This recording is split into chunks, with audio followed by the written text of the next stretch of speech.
આજે અમારો છોકરો મને પૂછતો હતો કે પપ્પા શેગોડો ચો ઉગ, તો મેં કીધું લે તાણા તો તને શેગોડો ચો ઉગ એ બતાવી દઉં. તો અમે હતા તે રાગે રાગે ત્યાં ઉપર ચડ્યા અને પછી થોડોક આગળ ગયા અને મેં કીધું આજ તો તને આખું શેગોડોનું તળાવ બતાવી દઉં. અને અમે રાગે રહીને આવી ગયા શેગોડાના તળાવમાં. છોકરો તળાવમાં શેગોડો જોઈને ખુશ થઈ ગયો. આજુબાજુ તમે જોવો કેટલો શેગોડો આ હા હા નકરો શેગોડો. આ અંદર પાણીમાં શેગોડો વેણ 4-5 માણસો. આજુબાજુ તમારી નજર ના પોકે તો સુધી શેગોડો અને પાણી એટલું બધું ભરાયેલું હોય કે મોય નાવડી લઈને જવું પડે.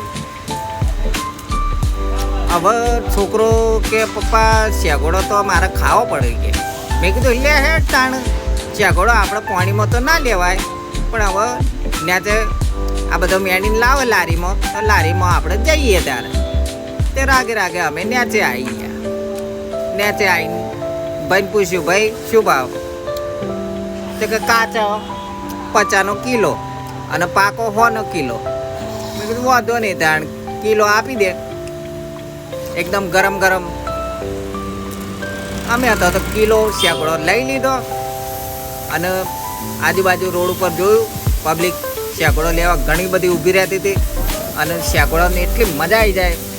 અને આ શિયાળામાં તમે ખો શેગોડો અને હાથ પગ એકદમ ટાઈટ રાખો.